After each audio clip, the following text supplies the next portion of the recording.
네. 반갑습니다. 조천호라고 합니다. 네.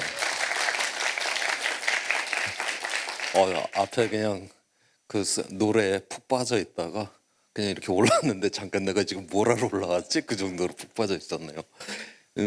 오늘 이 동구 이 인문대학에서 여러분들과 함께 이 기후위기에 대해서 생각할 수 있어서 굉장히 좋네요. 저는 1980년도에 대학에 입학을 했어요. 그해 이제 광주 항쟁이 일어났죠. 제 인생에 있어서는 굉장히 이 세상을 보는 관점이 굉장히 바뀌었던 그러한 사건이기도, 저에게는 그런 이제 사건이기도 한데요. 그래서 이 광주에 와서 저 금남로를 이제 지나게 되면 옛날 저 전남도청을 굉장히 오랫동안 바라보곤 해요. 제가 어저께 이제 와서 어제도 이제 그렇게 바라봤었는데, 우리 역사에 있어서 이 군부 독재 시절에 이 빛고울의 그러한 저항이 없었다라고 하면 우리의 현대사의 이 빛남이 얼마나 줄어들었을까 이런 생각을 했습니다. 그러면서도 저 광주도청 저기에 마지막까지 남았던 사람들, 얼마나 그 사람 마지막까지 그 남았던 분들이 무슨 뭐 군부 독재가 곧 없어지고 그다음에 뭐 김대중 대통령이 되고 그런 거를 그렇게 꿈꾸기는 굉장히 어려웠을 거다. 어떤 그런 고립감과 절망감 속에서 저기서 마지막까지 버텼을 텐데 이런 생각을 했어요. 오늘날 그렇지만은 바로 그러한 절망과 그러한 고립 속에서 오늘날 우리 한국 사회 가장 빛나는 순간이 이게 꽃을 필 수가 있었잖아요. 오늘날 이 기후 위기라고 하는 이 절망의 시대에 굉장히 옛날 전남 도청은 저한테는 굉장한 격려가 되는 이러한 것이기도 합니다. 오늘 그러한 격려를 입어갖고 한번 여러분들께 이야기를 드리고자 해요. 여기 지금 맨 앞에 뭔가 이제 줄무늬에 이런 그림이 하나 있는데 이건 기후 위기를 나타내고 있는 그런 이제 그림입니다. 이 안에 보면 굉장히 많은 선들이 이렇게 이제 있는데 이거는 기온이 상승을 하고 뭐 빙하가 녹고 뭐 해수면이 올라가고 하는 이런 모습을 이 아름다움 이 그림 안에 다 담아놨어요. 오늘날 우리가 기후 위기가 일어난다라고 하는 거는 단순하게 자연 재난이 많아진다, 그러니까 폭염이나 홍수가 많아진다 이런 개념은 아닙니다. 이거는 우리가 정치, 경제, 사회 모든 거에 영향을 미치는 바로 이제 문명의 위기다라고 보고 있거든요. 그래서 이 문제를 해결을 하려고 하면 우리가 지금까지 살아왔던 우리가 잘 알고 있는 이러한 세상을 좀 수정을 하거나 보완을 하거나 이렇게는 이 문제가 해결이 불가능하다라고 봐요. 전혀 살아보지 않았던 새로운 세상을 우리가 꿈을 꿔야 되고 바로 그러한 세상을 만드는 담대한 전환만이 오늘의 위기로부터 벗어날 수 있다라고 보고 있습니다. 그러면 우리 인간은 어떠한 이러한 조건에서 이렇게 문명을 만들어냈었을까? 우리가 그 문명의 기후 조건을 한번 보도록 하겠습니다. 우리 호모사피엔스, 우리 현생 인류, 우리와 같은 이런 존재가 지구상에 등장을 한 거는 한 30만 년 전이다라고 그렇게 보고 있죠. 그런데 우리가 농업을 시작한 신석기는 고작 10,000년 전의 일이에요. 그러면 우리 인류 대부분은 우리와 같은 존재들이 대부분의 시간을 구석기 시대를 보냈다라고 하는 거죠. 그러면 왜 그분들은 그렇게 오랜 시간을 구석기 시대에 보낼 수밖에 없었나? 그거를 설명을 해주는 과학의 결과입니다. 여기가 현재고 여기가 10만 년 전이에요. 지난 10만 년 동안에 이 북반구의 기온의 지금 변화를 보여주고 있는데 지금으로부터 약 12,000년 전을 보니까 기온이 낮죠. 그래서 이때를 우리가 빙기다라고 그렇게 이야기를 합니다. 빙기라고 해갖고 얼음이 다 지구를 둘러싼 게 아니에요. 이때 가장 추웠을 때 육지 면적의 약 4분의 1 정도를 빙하가 덮습니다. 그러니까 이 아시아에서는 빙하가 저 시베리아 북쪽까지만 확장이 돼요.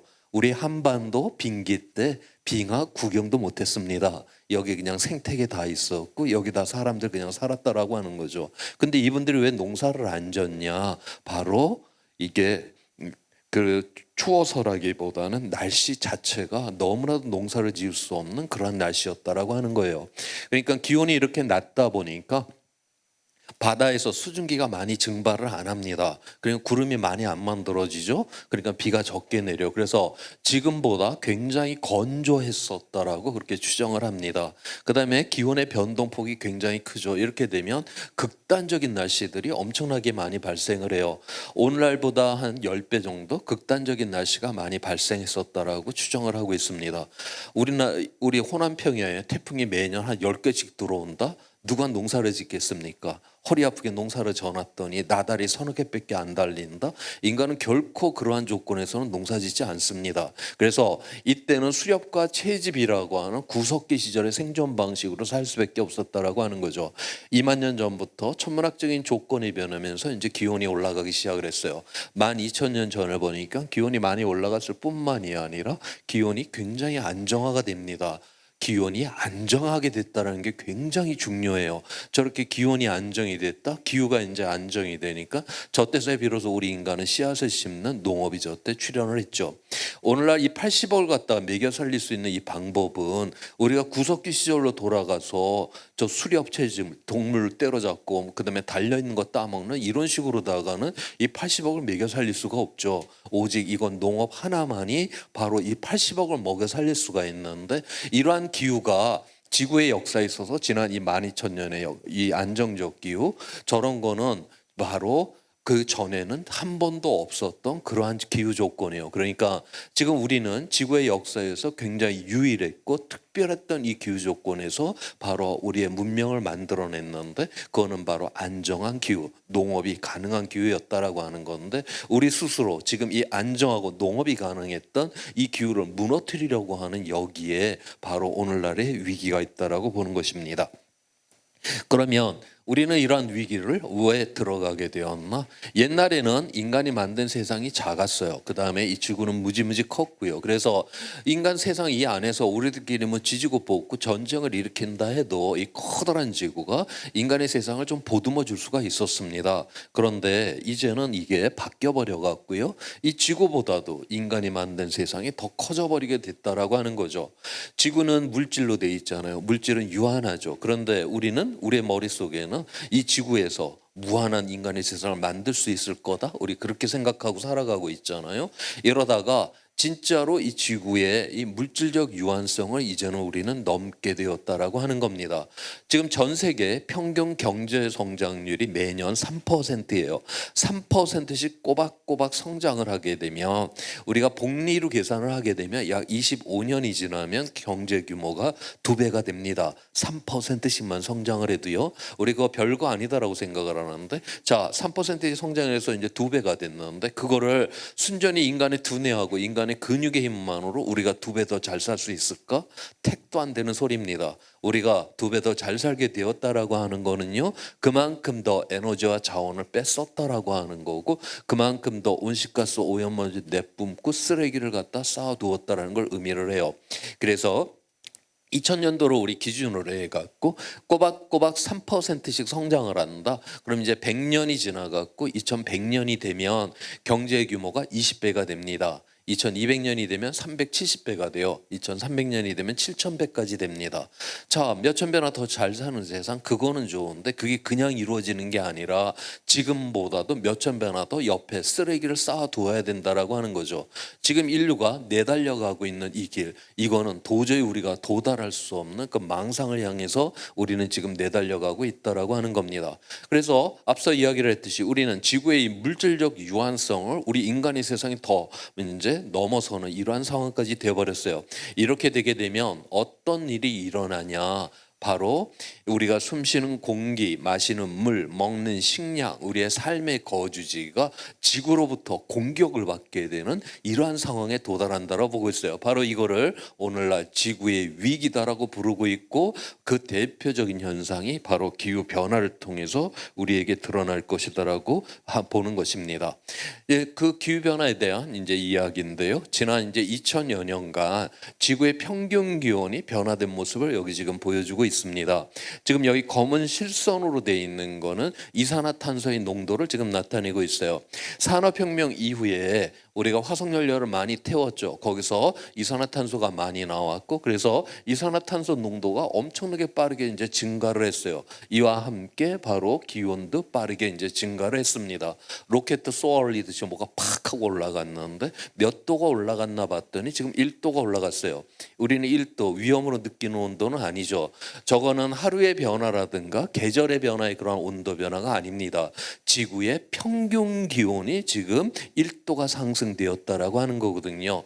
자, 이 평균 기온은 어떤 것이냐면, 앞에서 제가 보였던 그림에서 보면 빙기가 있고 뭐 간빙기가 있고 뭐 그때도 옛날에 막 기온이 막 오르락 내리락 했었잖아요. 저거는 사람들이 변화시킨 게 아니죠. 자연 스스로도 이렇게 기온이 오르락 내리락 합니다.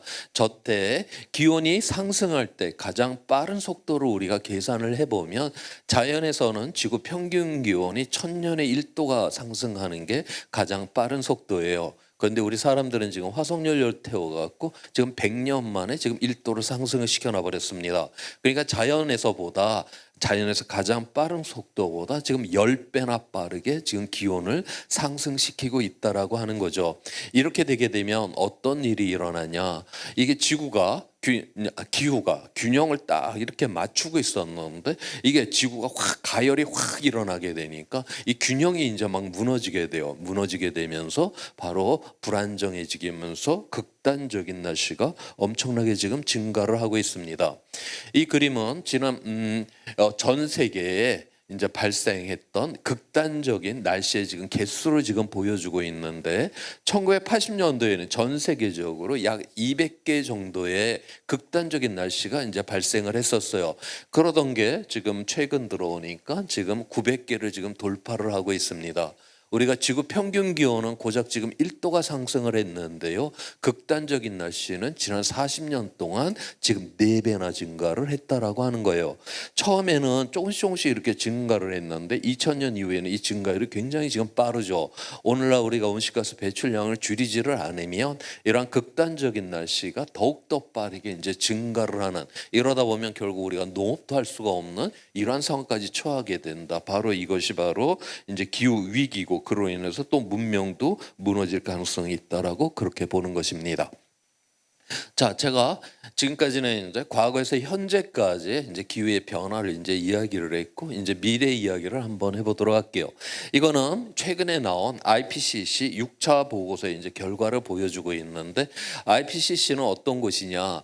유엔에서 각 나라의 이제 기후 과학자들이 다 모입니다. 이 사람들이 모여갖고 뭐를 하냐면, 이미 연구 논문집에 발표가 된 논문들 중에서 거기 있는 과학자들이 다 이 논문 너무 중요해, 그런 핵심적인 논문을 갖다가 골라내는 작업들을 해요. 그래서 모두가 합의를 한 그런 핵심 논문들을 다 골라내고 거기에 있는 내용을 갖고 보고서를 작성을 하게끔 그렇게 되어 있습니다. 그래서 인간의 집단 지성이 가장 합리적으로 정리된 보고서가 바로 IPCC 보고서다라고 그렇게 부르고 있고요. 이게 작성이 되게 되면 각 정부의 승인을 다 받도록 되어 있어요. 그래서 가장 광범위한 합의에서 이루어진 보고서가 또한 IPCC 보고서다라고 그렇게 봅니다. 그래서 우리가 기후 변화와 관련된 이러한 논의를 하게 될 때 항상 IPCC 이 보고서를 기준으로 하는 이유가 바로 이러한 합리적이고 이러한 가장 광범위한 합의에서 이제 이루어진 보고서이기 때문에 그렇습니다. 이 그림은 지금 이제 1950년도에서 2100년까지 지구의 이제 이 평균 기온의 이제 변화를 보여주고 있는데, 2015년 이전은 과거에서 현재까지의 변화이고요. 미래를 보니까 미래 기후가 하나가 아니라 저렇게 여러 가지로 나옵니다. 왜 저렇게 여러 가지로 나오냐? 앞서서 제가 이야기를 했죠. 우리 인간은 이미 자연에서 가장 빠른 속도보다 10배나 빠르게 기온을 상승시킨다. 그렇기 때문에 지금 인간이 이 기후에 미치는 힘은 자연의 그 어떤 힘보다도 인간이 미치는 힘이 압도적으로 큽니다. 10배나 지금 빠르게 변화를 시키니까. 자, 그래서 지금은 이 미래의 기후는 자연이 결정을 할 수가 없어요. 우리 인간들이 어떤 세상을 만드느냐에 따라서 온실가스 배출량이 달라지게 되고 거기에 따라서 미래기후가 결정이 난다. 즉 미래기후는 자연이 결정하는 게 아니라 바로 우리 인간에 의해서 결정난다라고 하는 거죠. 그런데 우리 인간들이 도대체 어떤 세상을 미래에 만들는지 아직 그게 좀 불확실해요. 그래서 바로 미래에 우리는 이런 세상을 만들 것 같아 하는 그런 시나리오를 만들게 돼요. 그 시나리오를 이번에 IPCC 6차 보고서의 미래 시나리오를 시나리오를 SSP 시나리오다라고 그렇게 부르고 있습니다. 여기에는 뭐 인구가 어떻게 될 것이며 경제 성장률이 어떻게 되고 산업의 구조, 뭐 재생에너지의 비율, 뭐 공공의 투자, 뭐 이런 모든 경제 사회적인 미래의 어떤 사회를 갖다 그려내요. 그러한 사회가 이제 되었을 때 그 사회에서는 어느 정도 온실가스가 배출이 된다. 그거를 계산을 한 다음에 그 온실가스 량을 갖고 미래의 이제 기후를 전망하게 되는 것입니다. 그래서 여기서 SSP5라고 하는 이 시나리오는 뭐냐면 지금보다도 전 세계 이 나라들이 경제 성장을 하기 위해서 엄청나게 이제 노력을 하는 이러한 경우를 의미를 해요. 그래서 지금보다 온실가스를 더욱 더 많이 이제 배출을 해갖고 금세기 말에 지구 평균 기온이 약 한 이제 5도까지 상승을 하게 될 거다라고 그렇게 보고 있습니다. 그다음 요 SSP3 시나리오는 지금 오늘날과 같은 이러한 세상이 훨씬 더 가속화되는 이러한 세상을 의미를 해요. 유엔에서는 오늘날과 같은 이러한 세상을 어떻게 특징을 짓냐면 경쟁 사회라고 특징을 짓습니다. 지금 나라 간의 경쟁 대단히 심하죠. 그다음에 우리 사회 안에서도 경쟁이 대단히 심한데 바로 이런 경쟁 사회가 훨씬 더 가속화되는, 그래서 각자 나 홀로 살아남겠다고 악을 써대는 이런 세상으로 우리가 내달려가게 되면 금세기 말에 지구 평균 기온이 약 4도까지 올라가게 될 거다라고 전망을 해요. 그다음 이 SSP2 시나리오가 우리 이제 중간 시나리오다라고 부르고 있는데 저건 뭐하고 가장 비슷하냐면 2015년에 유엔에서 파리 기후 협약을 맺었죠. 거기서 바로 지구 평균 기온 상승을 2도 이내로 막기로 그렇게 약속을 했어요. 여기에는 전 세계 나라 대부분의 나라가 다 가입을 했습니다. 이 파리 기후 협약에 가입을 하게 되면 꼭 해야 되는 일이 있는데 그게 뭐냐면 앞으로 우리는 기후 위기를 막기 위해서 온실가스 배출량을 얼만큼 줄이겠습니다라고 국제적으로 약속을 하게끔 돼 있어요. 그래서 대부분의 나라가 이런 약속들이 지금 다 돼 있는데 그 약속된 거를 100%다 실행을 했다? 그러면 지구 평균 기온 상승을 2도 이내로 막을 수 있을까? 그렇지 않다라고 하는 거예요. 그거 100%다 실행을 한다 해도 금세기 말에 지구 평균 기온이 약 3도 가까이까지 올라가게 될 거다라고 지금 그렇게 전망을 합니다. 그래서 지금 대한민국이 앞으로 우리는 온실가스를 얼만큼 줄일 거예요 하고 국제적으로 약속해 놓은 게 있어요. 그거보다도 더 줄이라고 하는 이런 압박을 받을 가능성이 크다라고 하는 것입니다. 그 다음에 여기 SSP1 시나리오, 이거를 우리가 지속 가능한 미래다라고 하는데 이건 두 가지로 나와요. SSP 2.6 시나리오는 지구 평균 기온 상승을 2도 이내로 막는 거고 SSP 1.9 시나리오는 1.5도 이내로 막는 겁니다. 우리가 1.5도, 2도를 이제 상승을 막아야지만이 우리에겐 지속 가능성이 있는데 저게 0에서 지금 출발하는 게 아니죠. 우리는 이미 좀 더 정확하게 말해서 1.1도로 이미 다 상승시켜 놔 버렸어요. 지금 절반을 지금 먹고 들어와 있는 상황이다라고 하는 거죠. 우리는 그만큼 미래에 이런 대비를 할 수 있는 가능성이 지금 많이 줄었다라고 하는 것을 여기서 알 수가 있어요. 여기서 지구 평균 기온에 대해서 우리 한번 다시 생각을 해보겠는데 이 지구 평균 기온은 우리 체온하고 좀 가장 비슷합니다. 체온이 정상보다 한 1도 정도가 높다? 그러면 별로 그렇게 컨디션이 별로 안 좋아요. 그래서 자기 몸의 이상 상태를 감지를 하거든요. 지금 1.1도가 올랐는데 전 세계 여기저기에서 기후 위기가 일어는 나고는 있어요. 간헐적으로. 그렇지만 아직까지 지구 전체적으로다가는 기후 위기가 본격적으로 일어난다고 보지는 않습니다. 지금 현재는 바로 이 지구 전체적인 차원에서는 기후 위기를 감지하는 이러한 수준이다라고 그렇게 보고 있어요.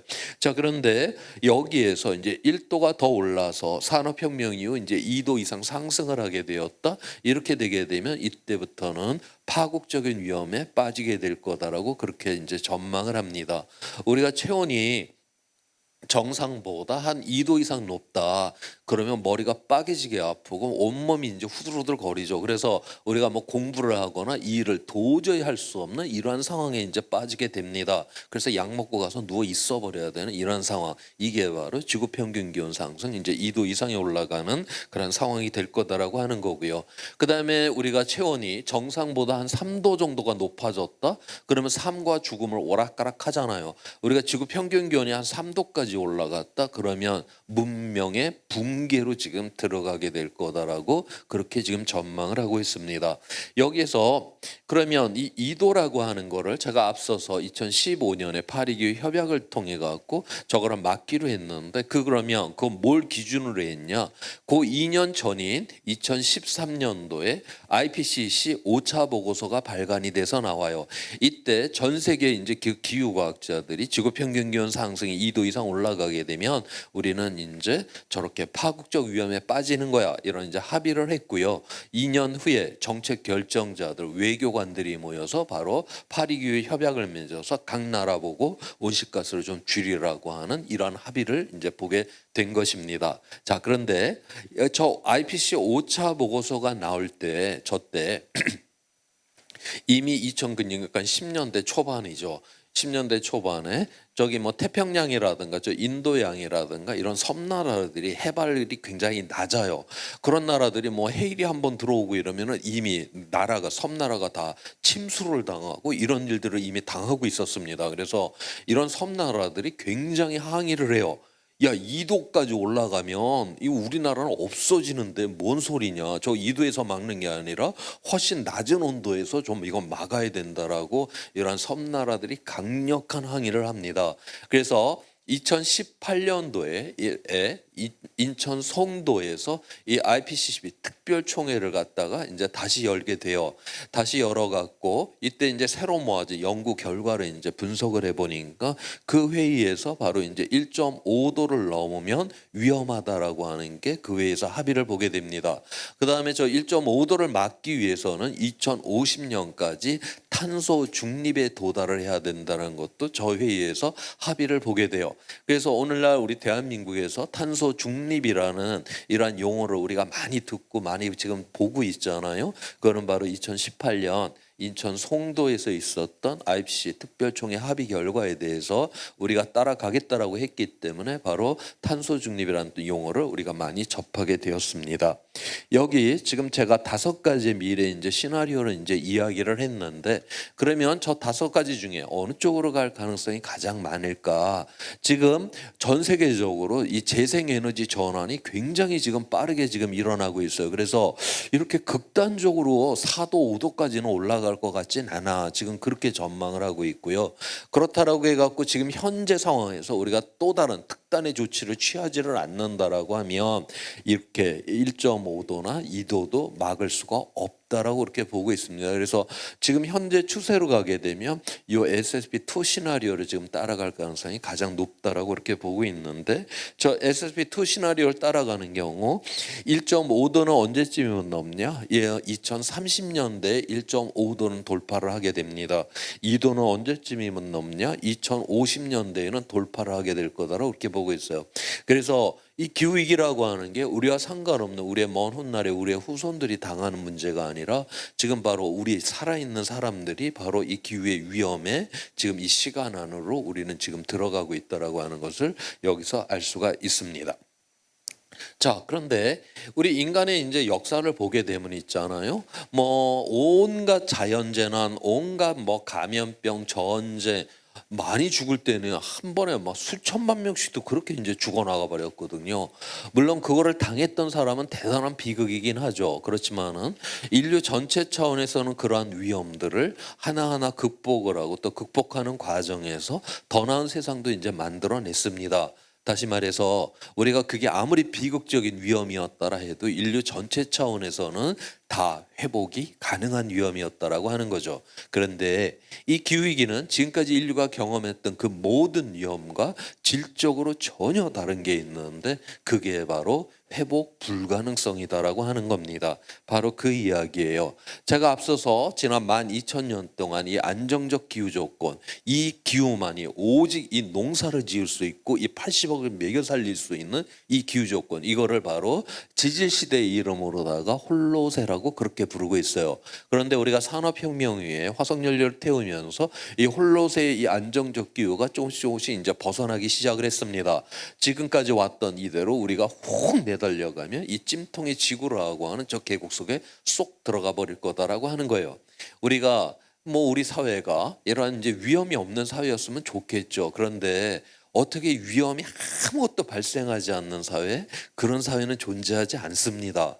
우리의 삶이다라고 하는 것도 비단길 고운 거, 그 고운 것만 따박따박 밟는 게 우리의 삶이 될 수가 없잖아요. 살다 보면 고통에도 빠지잖아요. 우리의 삶은 고통에 빠지고 우리의 사회는 위험에 빠진다. 그게 비극이 아니라 우리가 거기서 다시 일어서고 다시 도약을 할 수 있느냐, 이게 이제 중요한 것인데, 바로 이 기후위기는 이 안에 이제 들어가게 되면 우리가 나올 수가 없다라고 하는 것이 이게 너무나도 커다란 문제다라고 하는 거예요. 그러면 이 안에 들어가면 왜 우리는 나올 수가 없나? 예를 들어서 한번 이야기를 해보겠습니다. 저기 카나다나 저기 시베리아 이 북쪽을 가게 되면 영구 동토층이라는 게 있어요. 이건 식물이 수십만 년 동안 그냥 꽝꽝 얼어 있는 상황입니다. 자, 식물은 탄소로 구성이 돼 있잖아요. 자, 그런데 오늘날 지구가 이제 가열이 일어나니까 바로 이 영구 동토층이 이제 녹으려고 하는 이러한 상황이 되었어요. 여기가 진짜로 본격적으로 녹기 시작을 한다. 그러면 이산화탄소보다 30배나 강력한 온실가스인 메탄이 나오게 됩니다. 메탄이 나왔으니까 기온을 높일 거고, 기온이 높아졌으니까 동토지대를 녹일 거고, 녹였으니까 또 메탄이 나오고 기온이 상승되고, 우리가 이거를 자기 증폭성이다라고 그렇게 불러요. 제가 이 마이크를 이 스피커 앞에 여기 갖다 대면 그 어떤 소리를 제가 여기 집어넣지 않아도 마이크가 갖고 있는 희한한 이렇게 자기 고유한 잡음이 있습니다. 이게 이 스피커하고 자기 증폭을 하다가 이 스피커에서 우리의 귀를 찌르는 빽 하는 이러한 소리가 이 안에서 나잖아요. 이런 것들을 자기 증폭성이다라고 불러요.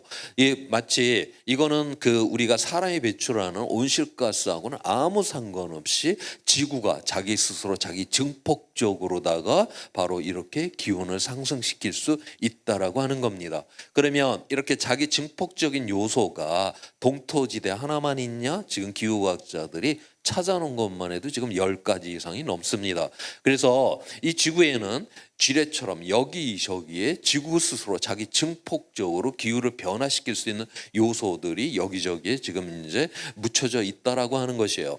자, 그래서 지난 5억 4천만 년 동안에 지구상에서 5번의 대멸종 사건이 있었죠. 원인은 각기 좀 다 달라요. 그렇지만 궁극적으로다가는 지구 스스로 자기 증폭적으로 기후가 변화가 일어나 갖고 생명이 5번이나 멸종을 당했다라고 하는 것이에요.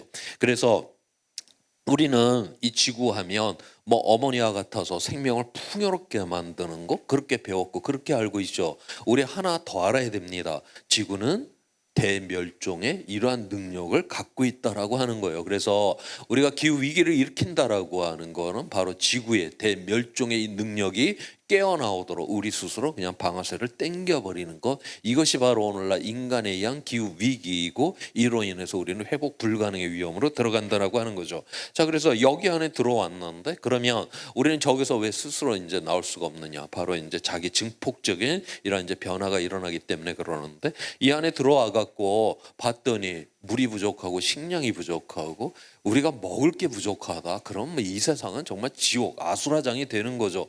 요소수 하나 그거 부족하다라고 해서 나라가 들썩들썩거리고, 뭐 일본에서 뭐 오염수 하나 그거 뿜어냈다라고 해서 소금값이 들썩들썩거리는데, 오늘 먹을 게 없다, 우리 아이들한테 먹을 게 아무것도 없다, 그렇게 되었을 때는 이 세상은 거의 지옥에 가까운 이러한 상황이 될 수가 있다라고 하는 거죠.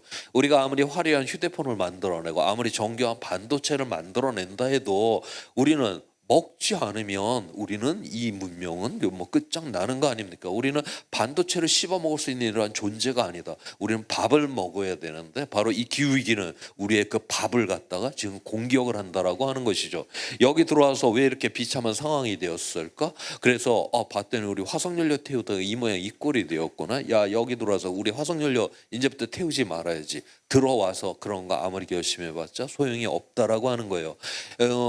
동토지대가 갖고 있는 이 탄소의 양은 공기가 갖고 있는 탄소의 양의 2배 이상을 갖고 있어요. 그래서 동토층이 지가 알아서 막 녹기 시작을 한다. 그럼 사람들이 화석연료로 태우든지 말든지 그냥 알아서 하세요. 그거랑 아무 상관없이 지구는 자기 스스로 가열이 돼버리는 이러한 상황. 그래서 이 안에서는 우리에게는 희망이 없는 것입니다. 그래서 이 안에는 절대로 들어가면 안 되는 곳이에요. 그래서 여기에 들어가게 하는, 그런데 이 길목에 있는 그 한계선이 바로 지구 평균 기온 상승 1.5도, 2도라고 하는 거예요. 1.5도, 2도를 넘으면 넘을수록 우리는 이제 회복 불가능 속으로 이제 밀려 들어가는 이런 상황이 된다라고 하는 거죠. 그래서 유엔에서 저 1.5도, 2도를 막겠다고 끊임없이 회의들을 해대는 이유도 바로 여기에 있는 것입니다. 자, 그래서 이 기후위기를 이제 대응을 이제 해야 될 텐데, 그 대응에 이야기 전에 먼저 오늘날의 이 위기의 본질을 다시 한번 살펴보도록 할게요.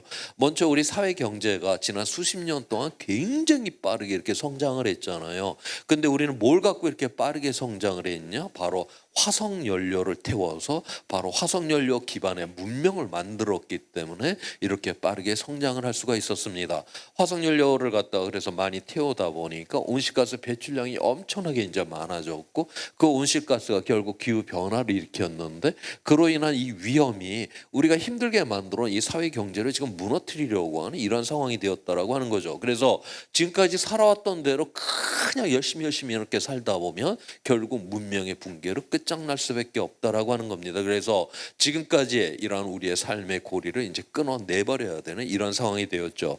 그래서 기후 변화의 원인이 되었던 온실가스 자체는 줄여야 되죠. 우리가 그걸 저감, 완화라고 하고, 그다음에 기후 변화의 결과로 뭐 물 문제, 식량 문제, 무슨 뭐 감염병, 도시 문제에서 이런 문제들이 지금 눈앞에 당장 또 일어나는 것들이 있어요. 그거는 바로 우리가 적응을 통해서 해결을 해야 된다. 위험의 원인은 저감을 해야 되고, 위험의 결과는 바로 적응을 통해서 해결을 해야 된다라고 하는 것인데, 그거를 좀 더 한번 그림으로 살펴볼게요.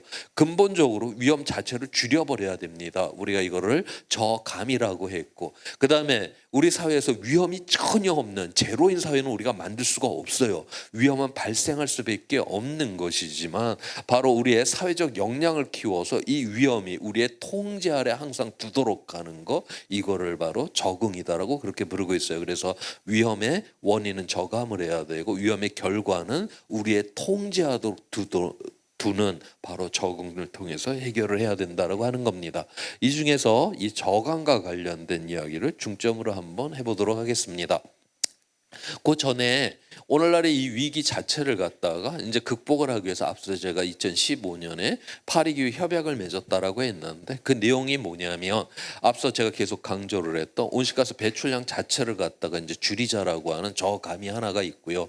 그다음에 위험의 그 결과에 대해서는 적응을 하자라는 게 있고, 또 하나가 뭐냐면 이 전 세계 이 금융 흐름이 이 기후 대응에 맞게 조절이 돼야 된다라고 하는 거예요. 이건 뭐냐면 이런 화석연료 산업에 대해서는 이 금융기관들이 더 이상 투자하면 안 된다라고 하는 것이고, 재생에너지 사업에 이 금융에서 투자를 많이 해줘라라고 하는 게 이미 합의가 돼 있다라고 하는 겁니다.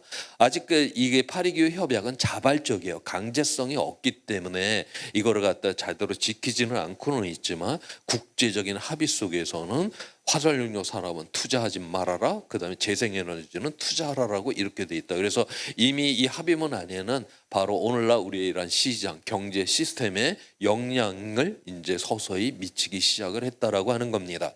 지금 기후위기 대응이라고 하는 거는 대한민국 스스로 만든 과제가 아닙니다. 가끔가다 우리나라 언론에서 뭐 전문가라고 하는 사람이 나와갖고 우리나라 뭐 기후 변화 이거 대응 안 해도 되는 것처럼 이런 이야기를 하시는 분이 있어요. 그분 뭘 몰라도 대단히 모르시는 분입니다. 이건 대한민국 스스로 만든 과제가 아니라요, 유엔에서 전 세계 나라가 합의를 통해 갖고 우리 보고 온실가스를 이렇게 줄이라고 하는 이러한 국제 정치적 합의에서 우리에게 요구되는 사항이다라고 하는 거예요. 이게 국제 정치적인 이러한 합의가 있을 뿐만이 아니라 오늘날 이 주류 시장에 참여를 하기 위한 전제 조건으로 바로 기후위기 대응을 지금 요구를 하고 있죠. 아리배 재생에너지 100%로 물건을 만들지를 않으면 이제 취급하지 않겠다라고 그렇게 이야기를 합니다. 이 재생에너지에는 이 화석연료 이 전력뿐만이 아니라 핵발전도 들어가지 못해. 핵발전도 핵 연료봉이 들어가고 핵 폐기물이 나오기 때문에 이건 재생이 아닙니다. 오직 태양, 풍력, 그다음에 수력으로다가 전력을 만드는 거로 우리가 이제 재생 에너 아리백이다라고 그렇게 이야기를 하는데, 이미 이거는 그 2달 전에 독일의 자동차 회사들이 우리나라 자동차 부품 회사 보고 앞으로 이거 아리백이 아니면은 그러한 물건을 우리는 받지 않겠다라고 지금 통보를 한 상황에 있고요. 그다음에 뭐 거대 기업인 애플과 같은 이런 데는 대부분이다. 지금 2030년부터는 자기네 나라에 그 자기 회사에 공급하는 이런 모든 부품들은 바로 아리백으로다가 생산을 한 이러한 제품만 취급하겠다라고 그렇게 지금 통보가 돼 있는 상황입니다. 그다음에 탄소 국경 조정 제도라는 게 있어요. 이건 뭐냐면 유럽 연합은 이산화탄소를 1톤을 배출을 하게 되면 약 10만 원의 비용을 지불을 해야 돼요. 그 기업이. 그다음에 미국 같은 경우는 약 한 7만 원 정도의 그 비용을 지불을 합니다. 우리 대한민국은 우리의 기업, 우리의 산업을 보호한다라고 해서 10,000원도 지불을 하질 않아요. 바로 유럽 연합이 지금 이걸 갖고 우리한테 지금 시비를 거는 겁니다. 자기네들은 이산화탄소 1톤을 배출하면 10만 원을 냈는데 니들은 돈 10,000원밖에 안 내고 물건을 만들어 갖고 우리한테 팔아먹으려고 해? 그러면 그 9만 원을 관세로 때려줄게. 이게 바로 탄소국경 조정제도예요. 지금 유럽 연합과는 이미 이제 협의에 들어가 있고 미국도 곧 지금 하자라고 하는 것이죠. 이게 만약에 우리가 그런 관세를 얻어맞았다 그러면 우리의 제품의 경쟁력이 그만큼 이제 약화된다는 걸 의미를 하고 그 돈을 내면서까지 또 수출을 한다 이러면 참 어처구니가 없는 일이죠. 우리나라 안에서 만약 그 10만 원을 갖다가 1톤 배출할 때 10만 원을 받아버렸으면 그 돈이 우리나라에서 도는 돈인데 수출을 하겠다고 그 생돈을 갖다가 유럽 연합에다 갖다 바쳐야 되는 이런 어처구니 없는 사태가 일어날 수 있는 게 바로 탄소국경 조정 제도라고 하는 겁니다. 우리 대한민국은 우리의 영토 안에서 뭐 식량, 자원, 에너지를 공급받는 나라가 아니잖아요. 세계 주류 시장에 참여를 해야지만이 우리는 오늘의 삶을 유지를 하고 발전시킬 수 있는 이러한 나라예요. 그런데 세계 주류 시장에 참여의 전제 조건이 이제 기후 위기 대응을 요구를 하는 이러한 시스템들이 지금 만들어지고 있다라고 하는 거죠. 그래서 대한민국 같은 경우는 이 기후 위기를 갖다 적극적으로 대응을 하지 않는다. 이렇게 되게 되면 기후 위기 이전에 바로 시장의 위기, 경제의 위기가 먼저 찾아올 수 있는 그런 나라다. 우리는 대외 의존도 세계 주류 시장의 참여를 통해서 우리는 먹고 사는 나라이기 때문에 가장 큰 그런 경제적 피해를 대한민국이 당하게 될 거다라고 보고 있어요.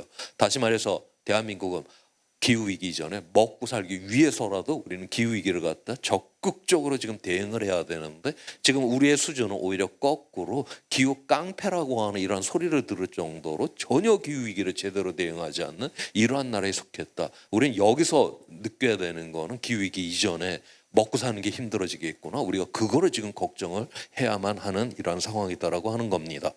자, 그래서 앞으로 이제 얼만큼 우리가 이제 이렇게 줄여가야 되나? 아까 우리가 1.5도를 막는다. 그럼 2050년 탄소 중립에 도달을 해야 된다라고 했는데 그렇게 되는 경우에 현재 배출되고 있는 이 온실가스 양을 2050년도까지 여기 하늘색 요 라인을 따라서 이만큼 이제 줄여 나와야 됩니다.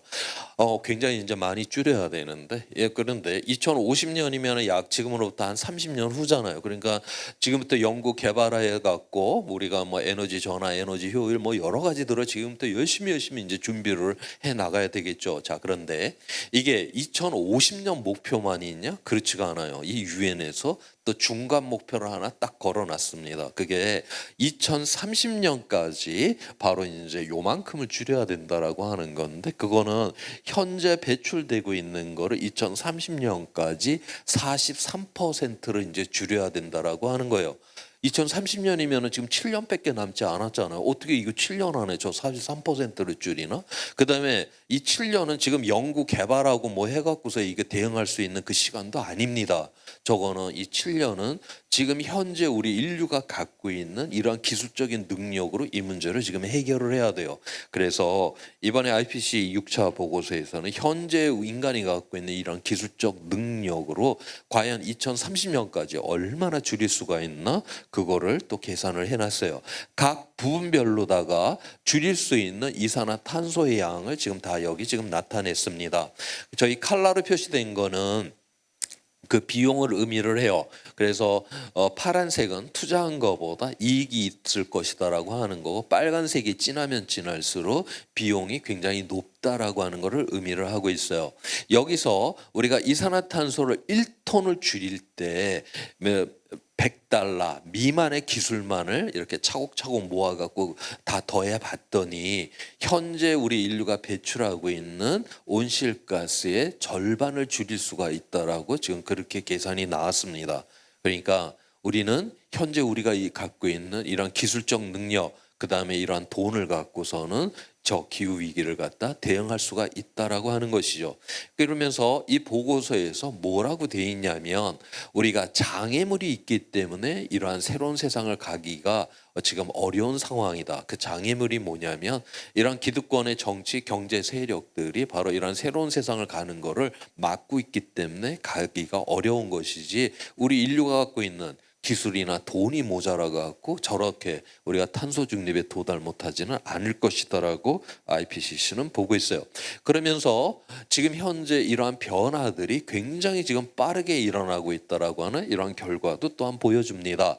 지난 10년 동안 2010년 이후에 이 태양광 같은 경우는 가격이 85% 떨어졌고 풍력은 한 절반 정도 가격이 떨어졌다는 거예요. 그 다음에 아래쪽은 2010년 이후에 이 설치량들입니다. 기하 급수적으로다가 이런 설치량들이 늘어났죠. 지금 10년 전에 100원 하던 게 지금 15원 하고 지금 50원 하는 거는 이 재생에너지 이 분야 하나밖에 없습니다. 그리고 이건 왜 그러냐면 모든 이 에너지와 관련된 기술의 혁신이 지금 다 이 재생에너지에 붙어 있기 때문에 지금 저렇게 가격이 떨어지고 저 대량 생산과 함께 이제 있기 때문에 가격이 떨어지고 다 떨어진 가격이 아니라 앞으로도 더욱더 가격은 내려가게 될 거다라고 그렇게 전망을 하고 있어요. 그런데 지금 그래갖고 지금 현재 전 세계 대부분의 지역에서 우리가 발전소를 새로 짓는다라고 했었을 때는 태양광과 풍력이 가장 싼 에너지가 되었습니다. 자, 그런데 그 대부분의 지역, 정확히는 96%의 지역에서는 태양광과 가장 싼 에너지가 됐는데 그 96% 안에 지금 대한민국은 들어가지 않습니다.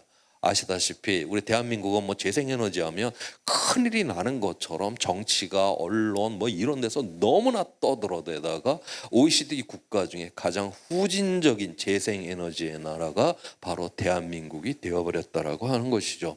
그런데 이게 지금 현재 이렇게 지난 10년 동안의 이 변화, 이 IPCC 보고서에서는 지난 10년 동안의 변화는 워밍업 단계다라고 그렇게 보고 있어요. 앞으로 어떻게 될 것이냐 그 자료도 또한 제시를 하고 있습니다. 여기 점선으로 돼 있는 거는 우리가 적극적으로 기후 위기를 갖다 대응하는 경우예요. 그래서 기온 상승을 2도 이내로 막는 이러한 경우를 이제 의미를 합니다. 그때 이 태양광은 2050년도에 2020년도보다 1,500%가 늘어나고 풍력은 1,000%가 증가를 할 것이다라고 보고 있어요. 그다음에 여기 실선으로 돼 있는 거는 이건 기후 위기를 대응하지 않는 경우입니다. 기후 위기를 대응하지를 않아도 지금 이렇게 태양광과 풍력이 증가를 하게 될 거다라고 하는 거예요.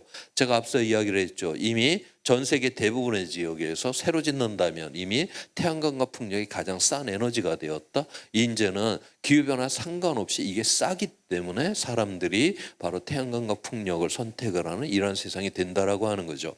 그래서 인간의 우리 인류 사회의 그런 산업의 이제 발전 단계를 보게 되면 에너지를 무엇을 썼느냐에 따라서 그 발전 단계가 바뀌지 않습니까?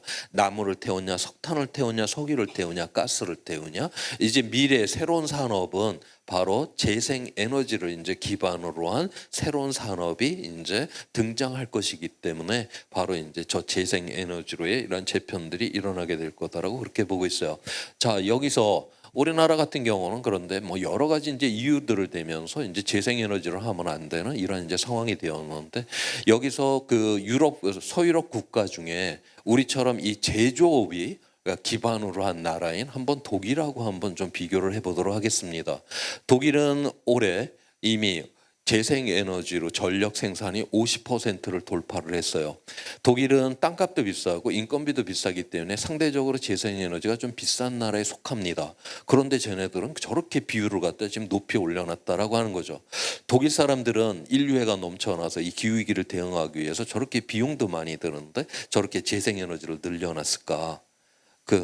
물론 뭐 그런 면이 없지 않아 있지만 실제로다가는 바로 미래 새로운 산업은 이제 재생에너지로 재편이 된다. 미리 이걸 투자를 해갖고 이 기술에 선점을 하겠다라고 하는 이런 국가 전략 속에서 바로 저렇게 50% 이상까지 지금 올려놓은 겁니다. 그러면서 독일은 2030년까지 재생에너지 비율을 지금 80%까지 올린다는 게 지금 국가 목표로 그렇게 돼 있어요. 이게 만약에 달성이 이제 되었을 때 그러면 2030년 이후에 이건 어떤 세상을 의미를 하냐. 지금 재생에너지 같은 경우는 투자를 해갖고 그 시설비 뽑아내는데 6, 7년이면 뽑아내는 거로 그렇게 보고 있어요. 그러니까 2030년 이후에 독일의 아이들은 바로 공짜 에너지를 갖고 그들의 삶을 설계를 하게 될 거다라고 하는 거예요. 근데 우리나라는 지금 석탄 발전소 6개 지금 새로 더 짓겠다라고 하고 햇발전 지금 더 짓겠다라고 하고 이거는 이 원금 그 시설비 뽑아내는데 20년 30년씩 걸립니다. 워낙 등치가 크기 때문에. 다시 말해서 우리 아이들은 그 설치 그 비용 시설 그 비용을 계속 지불을 이제 해야 된다라고 하는 거. 그다음에 그런 석탄 계속 들어가야 되죠. 핵 연료봉 계속 들어가야 되죠. 그 비용 계속 지불해야죠. 그다음에 석탄 발전소 돌리면 거기 미세먼지 쏟아져 나오죠. 핵발전 돌리면은 핵 폐기물 쏟아져 나오죠. 온갖 환경의 오염과 이런 위험 물질을 우리 아이들은 끌어안고 살아야 된다. 지금 독일의 기성세대는 자기의 미래 세대에게 공짜이고 그렇게 환경적으로 깨끗한 에너지를 물려주기 위해서 저렇게 투자를 하고 있는데 오늘날 우리의 대한민국의 기성세대들은 우리의 미래 세대에게 바로 이렇게 비용이 비싸고 그다음에 이런 환경의 오염이 일어나는 이런 거를 갖다가 지금 물려주려고 하는 것이 바로 지금 대한민국이다라고 하는 것을 여기서 알 수가 있어요. 그다음에 지금 이렇게 좋아 그렇다라고 치자. 그러면 또 여기서 또 나오는 말이죠. 우리나라는 이게 이제 환경이 형편없어 갖고 재생에너지를 하면 절대로 안 된다. 또 이런 이야기를 합니다. 독일을 한번 이 아시아로 한번 끌고 와 보세요. 어디가 있나? 저 몽골 위쪽에 가 있습니다. 독일이 우리보다 위도가 15도나 저 위에 가 있는 나라예요. 근데 이 태양광은 위도가 낮으면 낮을수록 효율이 훨씬 좋아지죠. 우리는 독일에 비하면 태양광 천국인 그러한 나라예요. 그다음에 독일보다 우리가 풍력이 약한 건 사실입니다. 그런데 지금 우리나라의 해상 풍력 단지 대단히 단지들은 다 외국 자본들이 지금 들어와서 다 구축을 하고 있어요. 걔네들이 우리나라 봉사활동 하려고 그 해상 풍력단지 만들지는 않을 거 아니에요. 이익이 나기 때문에 와갖고 저런 풍력단지를 지금 만들고 있다라고 하는 거죠. 해상 풍력에서 엄청난 에너지를 갖다가 우리가 만들어낼 수가 있어요. 우리나라는 그런데 지금 우리나라는 어디랑 지금 비교를 하냐면 저기 지금 저위도에 있는 사막하고 비교를 해갖고 태양광이 형편없다라고 그러고 그다음에 저 북극에 바람 센다랑 이제 비교를 해갖고 바람이 형편없다라고 그러고 독일이 지금 뭐 사막에다가 지금 풍력단지 만들고 저 북극에다가 지금 아니 사막에다 태양광 깔고 저 북극에다가 지금 저기 풍력단지 만든 거 아닙니다. 지 영토 안에다가 그렇게 해갖고 지금 50%를 돌파하고 앞으로 7년 이내 80%를 지금 돌파를 하겠다라고 그렇게 이제 가고 있다라고 하는 것이죠. 지금 그런데 우리나라 같은 경우는 지금 보면 뭐 공공의 건물, 공공의 주차장, 그다음에 도로변, 철도변, 그다음에 뭐 방음벽, 그다음 뭐 저수지, 그다음 이런 호수 이런 데 다 깔 수 있는 거거든요. 그다음에 이 해상의 이런 풍력단지들 우리나라는 이 서울 면적을 갖다가 지금 골프장 면적으로 쓰는 나라예요. 그런데 땅이 없고 환경이 안 좋아서 안 된다. 이런 거 다 해놓고 그러고서 모자라면 그때 한번 따져봐야 되는 것이지 아무것도 하지도 않고 OECD 국가 중에서 가장 후진적인 이러한 나라를 만들어 놓고 할 데가 없다라고 징징거리는 나라가 지금 대한민국이다라고 하는 것이죠. 그래서 저는 오늘날 기후위기, 대한민국에서 기후위기는 기후위기 이전에 우리나라의 정치의 위기다라고 그렇게 보고 있습니다. 오늘 그러면 이러한 이제 위기에 대해서 이 세계적인 정책 결정자들 이러한 사람들은 어떻게 생각하고 있을까? 지금 세계 경제 포럼이라고 하는 여기에 이제 세계적인 정책 결정자들이 이제 대부분이 모여서 한 해를 이제 전망을 합니다. 올해 나온 결과인데 1위부터 이제 10위까지를 보니까 여기 녹색으로 표시된 것들 바로 기후 환경과 관련된 위험들이 세계적인 정책 결정자들은 가장 큰 위험이다라고 그렇게 보았어요. 그다음에 여기에 빨간색으로 되어 있는 건 사회적 위험입니다. 세계 경제 포럼에 모여서 경제 위험보다 바로 기후 환경의 위험, 그다음에 사회적 위험이 더 크다라고 지금 보고 있다라고 하는 거죠. 이 질문 앞으로 10년 이내 어때 발생할 수 있는 위험이 무엇이냐? 이거는 2007년도부터 동일한 질문을 갖고 이제 설문 조사를 해왔기 때문에 과거의 자료가 있습니다. 2012년에서 2021년까지 1위부터 지금 5위까지를 보여주는데 지금으로부터 한 10년 전을 보니까 여기 지금 파란색들이 많죠. 저거는 다 경제적 위험이에요. 그러니까 10년 전만 해도 이런 세계적인 정책 결정자들은 야 위험이야 어떤 위험이야 그러면 이제 경제적 위험이 일어날 거야 그렇게 이야기를 했었는데 이 사람들이 지금 10년이 지난 다음에 이 위험을 보는 관점이 완전히 바뀌어 버렸다라고 하는 거죠. 야, 왜 그렇게 될 수밖에 없나? 결론적으로 이야기하면 이 세계 경제 포럼 이거 경제 걱정하려고 모인 사람들이거든요. 이 사람들이 기후 환경과 사회 위험을 왜 먼저 걱정을 해야 되냐? 이제는 지구 이 붕괴된 이러한 지구와 붕괴된 이러한 어떤 사회 속에서는 더 이상 이윤 추구가 불가능하다라고 하는 거를 이 사람들이 지금 깨닫기 시작을 했다라고 하는 것이에요. 그에 대한 이야기인데 먼저 우리는 지난 이제 수십 년 동안에 경제 성장을 하기 위해서 굉장히 이제 그렇게 노력을 하면서 이제 내달려 왔었죠. 그래서 공장 많이 만들고 다시 말해서 이제 생산 수단을 이제 키우기 위해서 그렇게 노력을 했습니다. 근데 작년에 보니까 태풍이 하나 이제 포항을 지나가면서 포항 대출이 침수를 당해버렸어요. 수조 원의 피해가 나버렸잖아요. 그 다음에 이 공장을 우리가 멋들어지게 만들어 놓는다 해도 공장은 물 공급이 안 되면 그 생산을 갖다 전혀 할 수가 없죠. 그런데 요즘 가뭄이 들어갔고 이렇게 이제 생산이 잘 안 되는 경우들도 있고 특히 작년에 프랑스 같은 경우는 그 핵발전을 한 70%를 하는 나라인데 그 프랑스의 핵발전소는 다 강력해 있죠. 그런데 프랑스의 가뭄이 왕창 들어갔고 핵발전소를 거의 운영을 이제 제대로 못해서 오히려 독일에서 전력을 갖다가 공급받아서 써야 되는 그런 상황에까지 이르게 되었습니다. 자, 그래서 앞으로는 이러한 뭔가를 하나 이렇게 만들게 되면 이러한 자연 환경이 이런 피해를 안 주고 자연 환경에서 이런 물이라든가 이러한 것들이 제대로 공급이 되는가를 가장 먼저 생각을 해야만 하는 이러한 세상이 되었다라고 하는 겁니다. 예를 들어서 우리가 옛날에 바다에 나가 고기를 잡으러 나갔어요. 그런데 많이 못 잡았어요. 그거는 바로 배가 시원치 않고 그물이 시원치 않아 갖고 많이 못 잡았죠. 그런데 오늘날 우리가 바다에 나가서 고기를 잡으러 나가는데 많이 못 잡았다. 이제는 배가 시원치 않고 그물이 시원치 않아서가 아니죠. 지금은 바다에 고기가 줄어버렸기 때문에 아무리 성능이 좋은 배와 아무리 성능이 좋은 그물을 들고 나간다 해도 바다에서 고기를 많이 잡을 수가 없다. 그렇기 때문에 이제는 저 바다에 이 고기가 항상 풍요롭게 지속 가능하냐를 갖다가 이제는 첫 번째로 생각을 해야만 하는 이러한 세상. 그렇기 때문에 기후 환경적 요인이 가장 중요하다라고 본다라고 하는 것이죠. 그 다음에 이 사회적 위험, 우리가 기후 위기라고 하는 이 폭풍 속에 지금 우리가 다 들어와 있어요. 그런데 우리는 지금 동일한 배를 타고 있지는 않다라고 하는 겁니다. 누구는 항공모함을 타고 있고 누구는 지금 쪽배를 타고 있어요. 물론 이 기후 위기라고 하는 이 폭풍우가 굉장히 이제 심한 단계에 들어가게 되면 저 항공모함도 쓸어 버리겠죠. 그렇지만 시작하는 단계에서는 이러한 애꿎은 쪽배와 돛담배를 탄 이 사회에 가장 약하고 가난한 곳을 이 기후위기가 공격하게 될 거다라고 하는 거예요. 바로 여기에 정의의 문제, 불평등의 문제가 있다라고 하는 것입니다. 이거는 연구 결과인데 1991년에서 2010년까지 일어났었던 그 지구 가열에 의해 갖고 피해를 본 나라는 지금 빨간색을 지금 칠해놨어요. 그 다음에 이익을 본 나라는 요 초록색을 칠해놨습니다. 저기 북쪽에 있는 나라들이 따뜻해졌잖아요. 그러니까 야외 노동의 시간도 길어졌죠. 그 다음에 농사가 안 되던 곳에 농사도 잘 되네. 그래서 이 추운 나라들은 오히려 지금까지 일어났었던 지구 가열로 저렇게 경제적 이익을 보았다라고 하는 거예요. 자, 그런데 그러면 누가 오늘날에 이 지구 가열을 일으켰냐? 다시 말해 누가 온실가스를 배출했나 봤더니 지금 이익을 보고 있는 나라들이 대부분 다 이렇게 싹 다 배출을 하고요.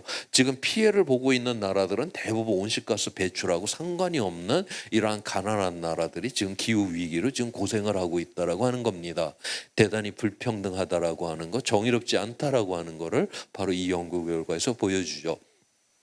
파키스탄에 홍수가 나갔고 나라가 한 3분의 1이 이제 잠겨버리고 해수면이 이제 올라와서 저지대 국가인 이 방글라데시에 바닷물이 들어가갖고 다 거기 그 농토를 갖다 못 쓰게 되고 그다음에 뭐 인도양 태평양의 섬나라들이 다 없어지려고 거기 사는 사람들은 온실가스 배출하고 아무 상관도 없는 사람들이에요. 바로 이러한 사람들이 가장 이 기후 위기의 전면에서 지금 얻어맞고 있다라고 하는 겁니다. 우리나라에서도 자연 재난이 일어났다, 폭염이 일어났다. 그러면 주로 야외 노동자들, 그 다음에 이렇게 가난한 이런 쪽방에 사시는 고립된 노인분들이 가장 전면에서 이 폭염의 피해자가 됩니다.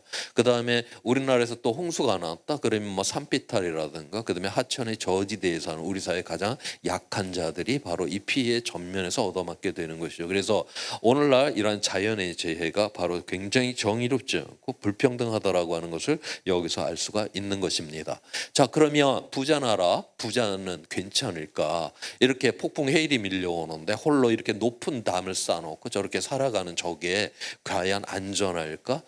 우리가 아무리 높은 담을 쌓는다 해도 그건 한계가 있습니다. 가장 안전한 건 내 주변이 안전할 때 나의 안전이 가장 보장이 되는 것이죠. 그래서 만약에 지금 이제 이 기후 위기로 우리가 지구 평균 기온이 한 1.5도까지 상승을 했다. 그러면 이런 식량 문제 뭐 이런 거를 이래 갖고 난민이 약 1억 명 정도 발생할 가능성이 있다라고 그렇게 보고 있어요. 0.5도가 더 올라와서 2도까지 상승을 했다. 그럼 난민이 치솟습니다. 약 7억 명 정도까지 발생을 한다. 거기서 조금씩만 올라가다 난민은 엄청난 숫자로 다 이제 증폭을 하게 돼요. 수억 명의 사람들이 먹고 살겠다고 남의 나라 국경을 막 넘나드는, 그렇게 되면 이런 잘 사는 나라조차도 그 사회 자체가 불안정하게 될 수밖에 없죠. 그래서 바로 이 경제 포럼에 모인 이런 정책 결정자들이 바로 경제 위험보다 바로 기후 환경의 위험, 사회적 위험이 더욱더 큰 문제다라고 그렇게 인식을 하게 되었다라고 하는 겁니다. 그다음에 지금 이 그림은 지금 상위 가장 잘 사는 사람 10% 안에 들어가는 사람이 전체 온실가스의 지금 절반 정도로 지금 이렇게 배출을 하고 있어요. 그다음에 하위에 있는 이 세상의 절반인 가난한 사람들은 고작 10%만을 지금 배출하고 있어요. 대단히 불평등한 것을 보여주고 있는데 여기 상위 요 10% 안에 들어가는 사람들이 뭐 많이 줄이라는 것도 아니에요. 그러니까 유럽 연합 평균 수준으로만 저 상위 10% 안에 들어가는 사람이 유럽 연합 평균 수준으로만 좀 줄여줘도 내일 당장 온실가스가 3분의 1이 줄어듭니다. 다시 말해서 오늘날의 이 기후 위기는 바로 잘 사는 사람들의 과잉에 의해서 지금 일어나고 있다라고 하는 거예요. 지금 80억이 지금 살아간다라고 했는데 우리가 지금 이 80억, 8억 명 정도는 또 굶주림에 시달립니다. 그럼에도 불구하고 우리 인간은 생산한 식량의 3분의 1을 지금 쓰레기로 지금 내다버리고 있어요. 그 다음에 우리가 지금 뭐 저런 쓰레기장에 가보면 우리가 몇십 년 전이면 우리 대한민국에서 저건 다 집안에 있어야 될 물건들을 지금 다 내다버리고 있잖아요. 지금 현재 우리의 지구는 이 80억 명을 다 제대로 이게 골고루 나누기만 하면 이 80억 명을 충분히 다 배부르게 먹일 수가 있고 이들에게 필요한 생필품을 다 공급할 수 있는 이러한 능력을 갖고 있습니다. 그런데 바로 저렇게 잘 사는 사람들의 과잉의 욕망은 이 지구가 견뎌내지를 지금 못하고 있는 것이에요. 그래서 바로 이러한 잘 사는 사람들의 이러한 과잉의 바로 이 부분을 막아야지만이 우리는 위기로부터 벗어날 수 있다라고 하는 것이고요. 그 다음에 우리가 사는 이 세상 속에서의 불평등, 정의의 문제가 있을 뿐만이 아니라 세대 간의 또한 정의의 문제를 가지고 있습니다. 이 그림은 올해 나왔던 IPCC 6차 보고서의 정책 보고서의 이제 최종 종합 보고서에 이제 거기에 첫 번째를 장식한 그런 그림이기도 한데 이건 1900년도에서 2100년까지 지구의 평균 기온의 이제 변화를 보여주고 있어요. 이거는 제가 앞에서 선으로 된 그 그림으로 그렇게 다 설명을 했죠. 여기서는 바로 이제 줄무늬로다가 이렇게 이제 표현이 되어 있는데 바로 이 그림을 제일 먼저 제시한 이유, 이 IPCC에 제시한 이유는 바로 세대 간의 불평등 때문에 이 그림을 제일 먼저 제시를 했습니다. 1950년도에 태어난 사람은 그 살아생전에 10년에 0.12도씩 기온 상승을 경험을 했어요. 그런데 1980년도에 태어난 사람은 10년에 0.19도씩 기온 상승을 경험합니다. 그러니까 나이가 어리면 어릴수록 이 기후 위험이 점점 더 커지고 있다라고 하는 것이에요. 우리가 1.5도를 막는다 그러면 2050년에 탄소 중립에 도달을 해야 되고요. 2도를 막는다 그러면은 2070년도에 탄소 중립에 도달을 해야 됩니다. 탄소 중립은 우리가 화석연료 전혀 안 쓴다라는 게 아니라 화석연료 쓸 수밖에 없는 게 있어요. 그거를 우리가 화석연료를 태워서 거기서 온실가스가 나왔다. 그러면 우리가 나무를 많이 심는다라든가 아니면 공학적인 방법으로 배출된 걸 그대로다 우리가 흡수를 해내서 더 이상 공기 중에 이러한 온실가스가 늘어나지 않도록 하는 거를 우리가 탄소 중립이라고 그렇게 부르고 있어요. 그러니까 더 이상 이제 온실가스가 나오지도 않는데 지금 보니까 2050년, 2070년 이후 탄소 중립에 도달을 했음에도 불구하고 기온은 떨어지지 않고 그냥 유지가 됩니다. 저게 왜 그러냐? 이 이산화 온실가스는 한번 공기 중에 나오잖아요. 그러면 수백 년, 수천 년 동안 없어지지 않고 그대로 남아 있어요. 다 그래서 우리가 이 온실가스는 배출을 하게 되면 이건 차곡차곡 쌓이게 된다라고 하는 것이죠. 지금 우리 사회에서 이 미세먼지가 큰 이슈가 되는 경우가 종종 있습니다. 미세먼지는 한번 공기 중에 나오잖아요. 그러면 대부분이 하루 이틀 만에 자연적으로 파괴가 돼서 자연적으로 다 없어져 버립니다. 가장 오랫동안 공기 중에 남아있는 미세먼지가 한 일주일 정도 버틸 수가 있어요. 그러니까 우리가 더 이상 미세먼지를 배출하지 않는다 그러면 일주일이 지나면 0이 돼버리는 게 바로 미세먼지입니다. 그래서 미세먼지는 우리 세대가 둘러마시고 우리 세대가 건강이 안 좋아지는 그냥 우리 세대의 문제일 뿐이에요. 우리 다음 세대하고 미세먼지는 아무 상관이 없습니다. 그런데 온실가스는 바로 이건 누적이 되는 거니까 오늘날 우리 기성세대는 화석연료를 태워서 굉장한 편익을 누렸잖아요. 그런데 그 결과로 나온 이 온실가스가 미세먼지처럼 없어져 버리면 별게 아닌데 얘는 없어지지 않고 차곡차곡 누적이 되면서 바로 우리 다음 세대한테 더욱더 가중된 기후의 위험을 넘겨버린다라고 하는 것이에요. 그래서 나이가 어리면 어릴수록 점점 더 심한 이러한 기후위기를 갖다가 기후위기에 노출이 될 수밖에 없다라고 하는 여기에 바로 세대 간의 이러한 정의의 문제가 있다라고 하는 것입니다. 그래서 이거를 갖다 이제 우리가 기후 변화를 이제 대응을 해야 될 텐데 아까 앞에서 온실가스 자체는 줄여야 된다, 저감을 해야 된다라고 했고요. 기후 변화의 결과에 대해서는 그거를 우리가 위험은 발생할 수밖에 없는 거지만 통제 아래 두도록 한다. 그걸 적응이다라고 했고. 근데 앞에서 보니까 이 세상이 정의롭지 않기 때문에 지금 일어나잖아요. 그래서 그 정의와 관련된 바로 유엔의 합의죠. SDGs라고 하는 지속 가능한 발전 목표. 바로 2015년에 바로 저것도 저 해에 유엔에서 합의를 하게 됩니다. 17가지의 지속 가능하기 위해 갖고 우리가 달성을 해야 되는 이런 목표가 있는데 이거를 아우르는 왜 이거를 해야 되냐? 미래 세대가 그들의 필요를 충족할 수 있는 기반을 저해하지 않는 범위 내에서 현 세대의 필요를 충족시킨다. 우리가 오늘날 쓰고 있는 거는 우리 다음 세대한테는 전혀 피해가 안 되도록 해야 된다. 바로 이거를 갖다가 중점을 잡고 저 지속 가능한 발전 목표를 우리가 정하게 되었고 이 17가지 이 목표를 하나의 이제 슬로건으로 정리를 하면 아무도 뒤에 남겨두지 않는다. 우리 다시 말해서 정의로운 세상을 만들겠다라고 하는 것과 바로 같이 그래서 적응과 함께 이 지속 가능한 개발과 함께 바로 우리는 정의로운 세상을 만들 때만이 오늘의 이 기후 위기로부터 벗어날 수 있다라고 보는 것입니다. 자, 그래서 기후 회복력이 이제 개발이라고 하는 걸 해야 되는 것인데 우리가 온도 자체를 낮춰야 되겠죠. 그래서 배출량을 줄여야 되는 것인데 1.5도 이제 2도를 막아야만 하는 것인데 1.5도 2도를 넘었다? 그럼 우리가 그 다음날 절벽에서 똑 떨어지는 거냐? 그렇게 보지는 않아요. 우리가 1.5도, 2도를 넘으면 넘을수록 우리 이제 지뢰밭을 향해서 점점 이제 밀려 들어간다. 그렇게 이해를 하는 게 맞을 것 같고요. 오늘날 이 기후 위기를 이제 그 안토니오 구테우스 유엔 사무총장이 어떻게 표현을 했냐면 기후 지옥을 향한 고속도로에서 우리 인간은 가속 페달을 밟고 있는 중이다라는 그런 표현을 썼어요. 이거는 지금 현재 우리가 이제 1.1도로 지금 상승을 시켰는데 이거는 시속 고속도로에서 우리가 시속 110km를 지금 밟고 있는 중입니다. 시속 110km에서 뭐 사고가 나면 큰 사고는 나죠. 그렇지만은 고속도로에서 110km면 정상 속도라고 그렇게 부를 수가 있어요. 근데 우리가 이제 1.5도까지 기온을 상승시켰다, 시속 150km로다가 가속시켰다라는 걸 의미를 합니다. 위험이 좀 많이 커졌죠. 그다음에 2도까지 올라갔다, 시속 200km를 밟은 거예요. 이거 위험이 굉장히 커지죠. 여기서도 이제 우리가 막지를 않고 3도까지 올라갔다, 시속 300km를 밟아버린 겁니다.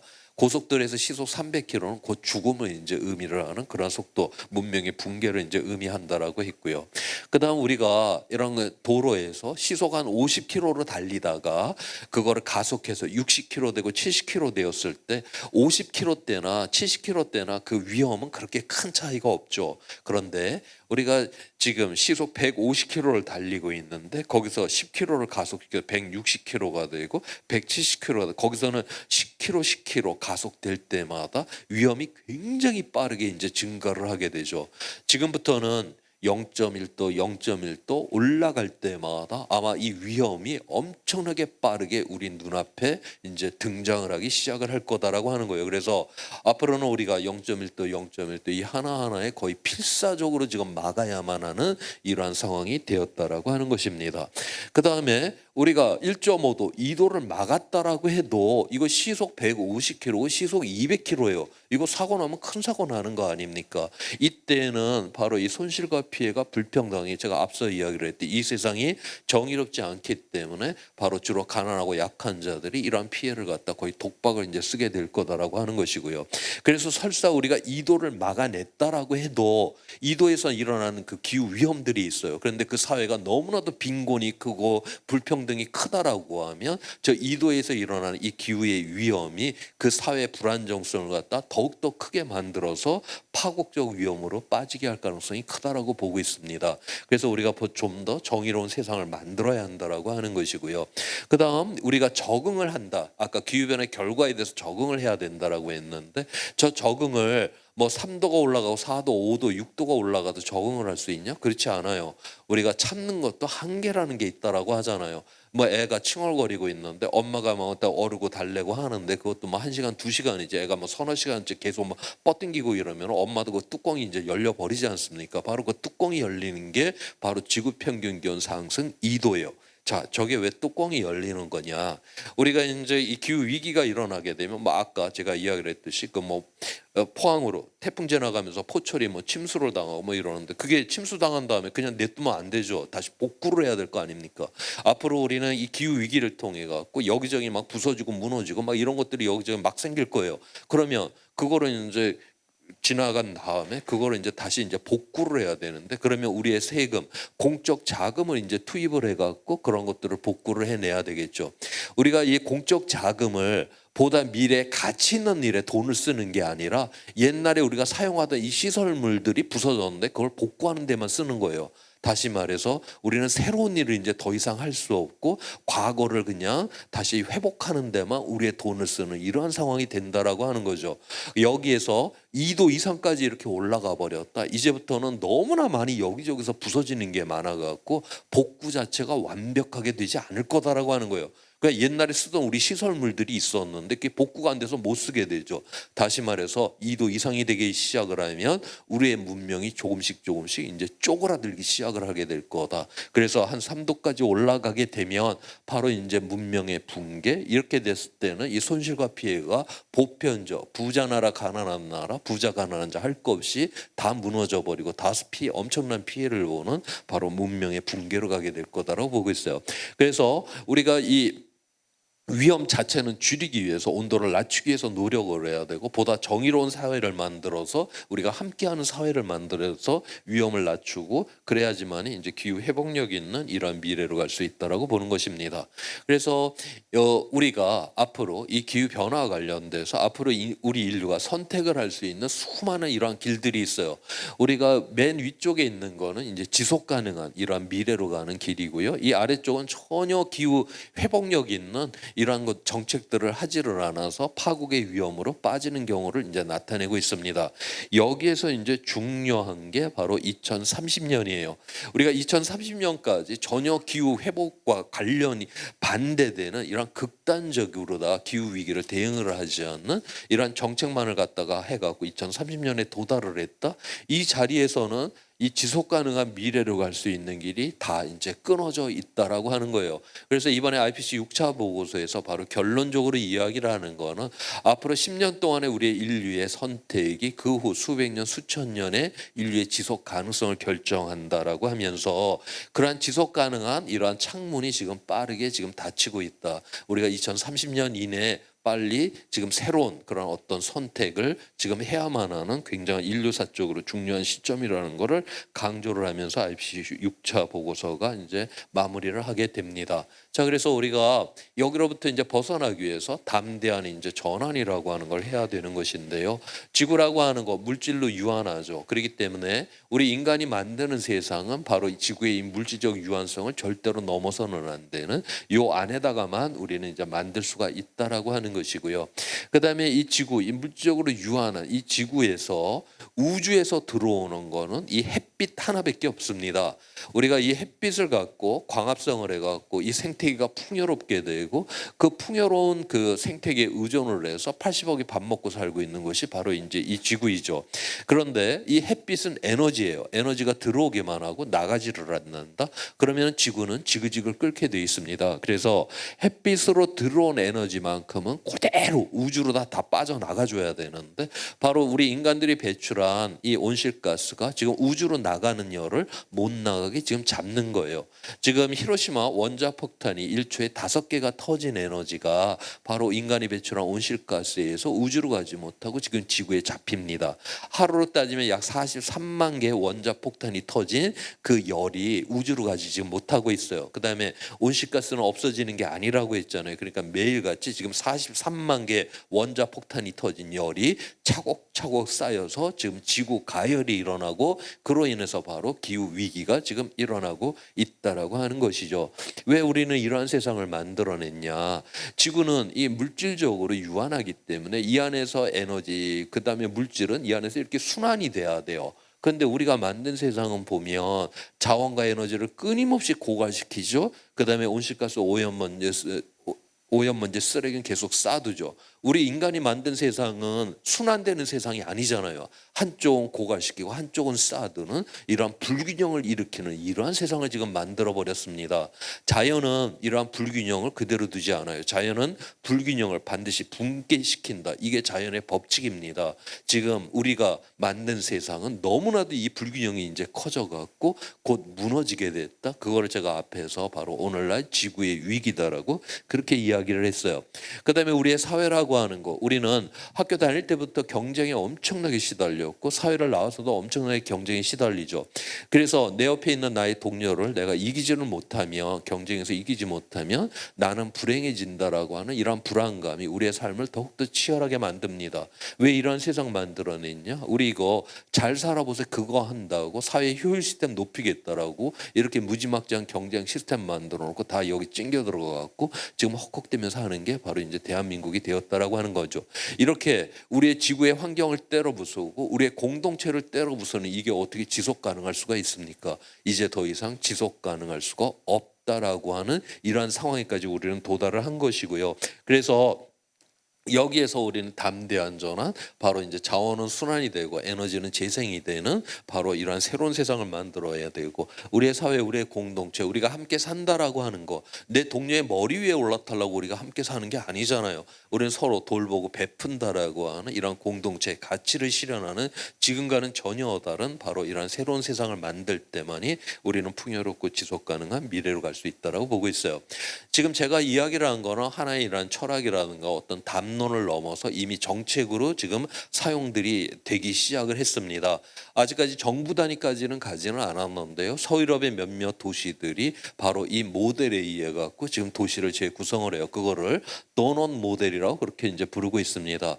이거는 옥스퍼드 대학의 여성 경제학자인 이제 케이트 레이워스라고 하는 이 학자가 이제 제시를 한 건데, 이 지구에 이런 물질적 이 유한성 이거는 넘어서면 안 되는 것이죠. 그렇게 되면 우리의 생산의 기반은 이제 무너지는 것이고, 그다음에 이 안쪽에 있는 원은 사회적 기반이에요. 사회적 기반이 무너지게 되면 인간의 존엄성이 무너지고 사회가 불안정하게 되면서 우리가 그 고통스러운 세상이 되기 때문에, 그래서 항상 지구의 물질적 유한선 넘지 않고 사회적 기반은 무너지지 않는 바로 이 도넛 안에서만이 우리는 안전하고 정의롭고 지속 가능한 이러한 풍요로운 세상을 살 수 있다라고 하는 것입니다.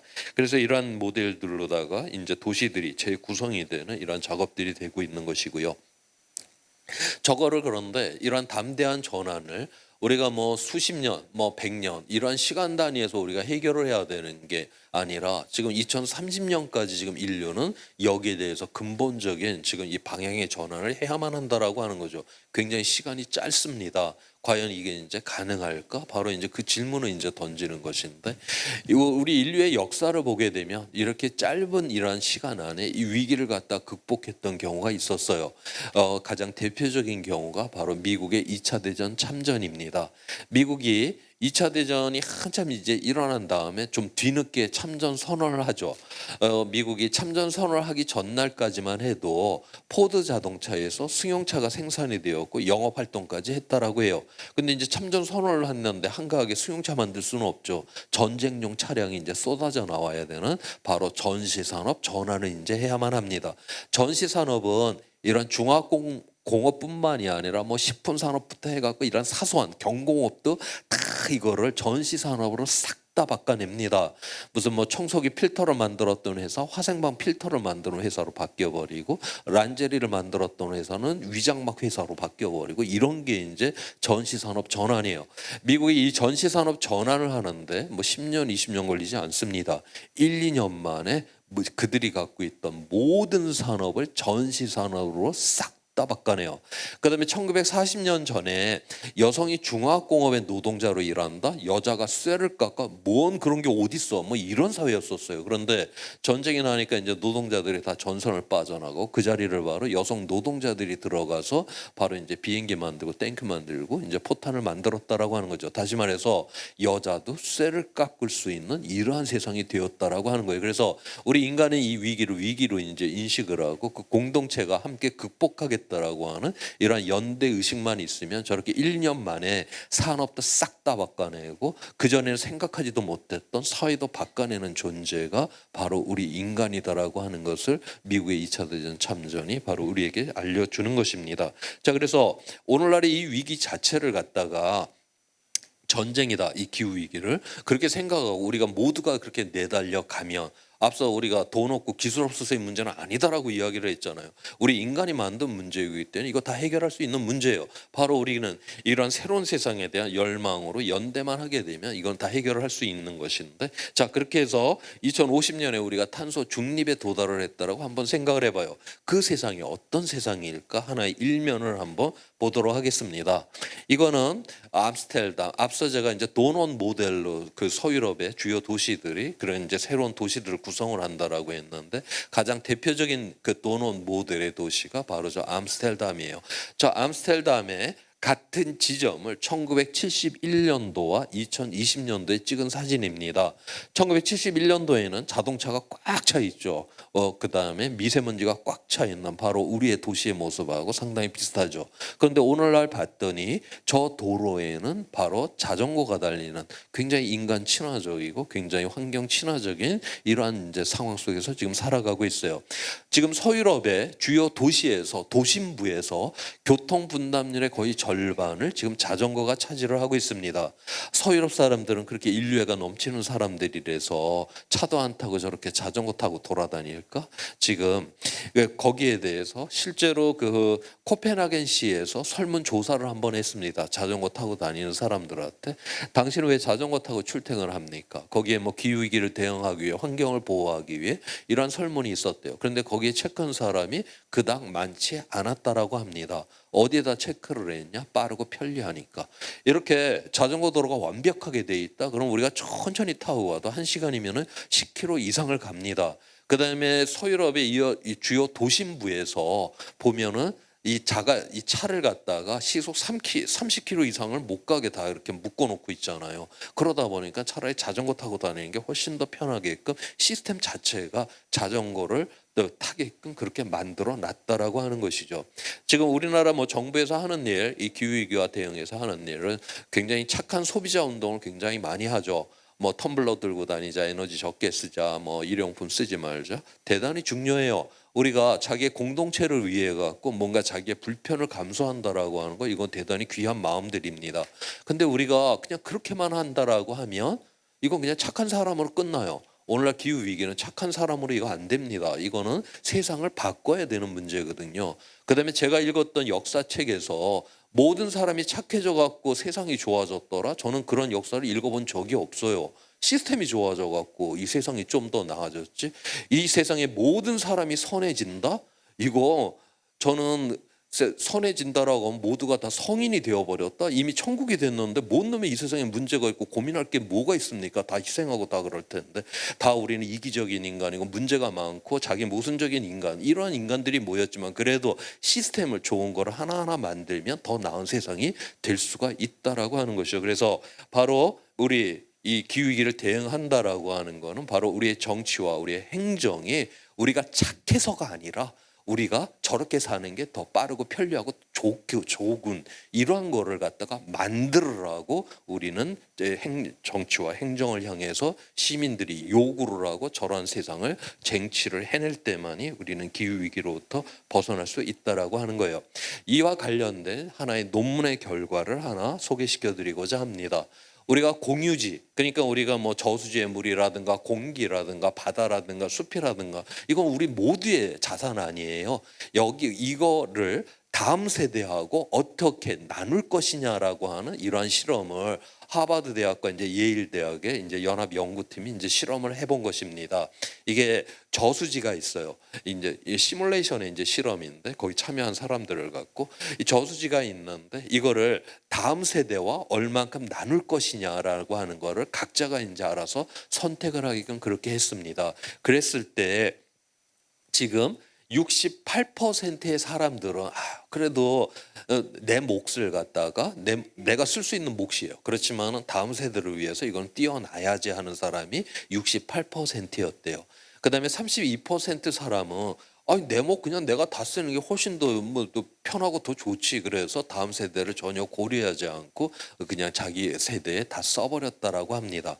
자, 그런데 이게 세대가 네 세대가 지나니까 이 이기적인 그 32%에 의해 갖고 저수지물이 싹 줄어 갖고 네 세대가 되니까 저수지의 물이 하나도 없어져 버리는 이러한 상황이 되었어요. 함께 관리를 하는 이 저수지에 대해서. 자, 그런데 여기 또 다른 실험을 합니다. 그거를 다음 세대한테 남겨질 그 물의 그 몫을 갖다 투표를 통해서 하게 하니까 사람들은 68%의 사람들은 그래도 다음 세대를 위해서 뭘 좀 남겨야지 이런 마음을 가진 사람은 그래도 68%가 있으니까 이 사람들에 의해 갖고 다음 세대의 몫이 정확하게 남겨지게 돼서 이 저수지의 물이 줄지를 않는 이러한 상황이 되었다라고 해요.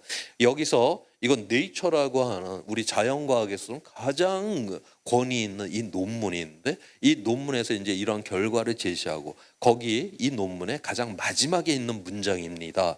많은 시민은 공익을 위해 기꺼이 희생할 준비가 되어 있다. 그들이 그렇게 할 수 있도록 도와주는 제도만 있으면 된다.